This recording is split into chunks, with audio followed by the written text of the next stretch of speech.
কিভাবে চিকেন বিরিয়ানি বানাবেন। তবে চলুন শুরু করা যাক। এখানে আমরা নিয়েছি 2 ভাগে গরম মশলা।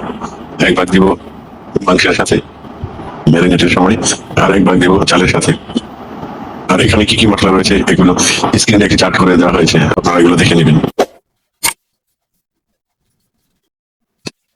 প্রথমত দিয়ে দিব টমেটো পেস্ট, তারপর দিয়ে দেবো আদা রসুন বাটা, দিয়ে দিলাম কাঁচামরিচ পেস্ট, এরপর দিয়ে দিব বাদাম পেস্ট, এরপর দিয়ে দিব টক দই, এরপর দিয়ে দিব গরম মশলা যেগুলো মাংসের জন্য রেখেছিলাম, আর এগুলো রেখেছি চালের জন্য। এরপর দিয়ে দিব জয়ত্রী জয়ফল, এরপর দিয়ে দেবো 1 টিস্পুন খাওয়ার জন্য। 1 টেবিল চামচ লবণ দিয়ে দেবো। কোনগুলো দেওয়ার পরে ভালো করে মেখে ম্যারিনেট করে নিব। এখন ঢেকে রেখে দেবো 2 ঘন্টা। ফিরে আসলাম ম্যারিনেশনের পর। এখন মাংসগুলি প্রেসার কুকারে ঢেলে দিব।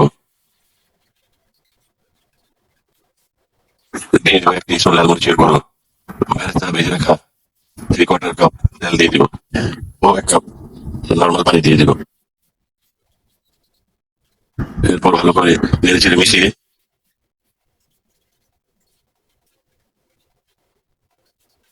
প্রেসার কুকারে ঢাকনা লাগিয়ে চুলায় বসিয়ে দিব। চুলায় বসানোর পর আপনারা 2টো সিটি দিয়ে দিবেন।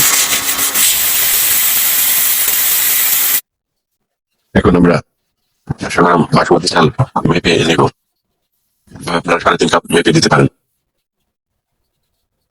2 সিটির পর প্রেসার শেষ হয়ে যাওয়ার পর ঢাকনা খুলে দেখেন 2 সিটিতে মাংস আধা সিদ্ধ হয়েছে, তেমন গলে যায়নি।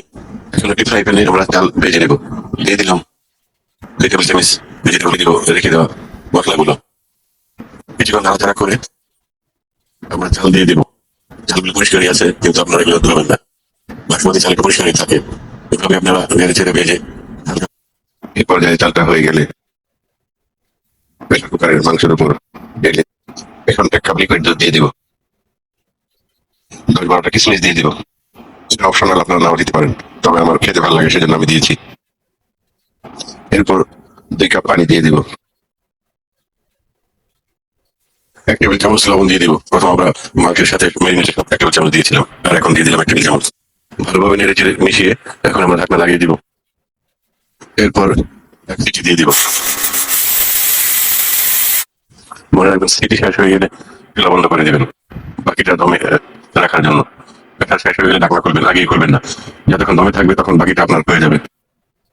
এই রান্নাটা অনেক সুস্বাদু, অনেক এটাকে নিয়ে কামনা করে বিদায় নিলাম। সবাই ভালো থাকবেন এবং মজার মজার রান্না করে খাবেন।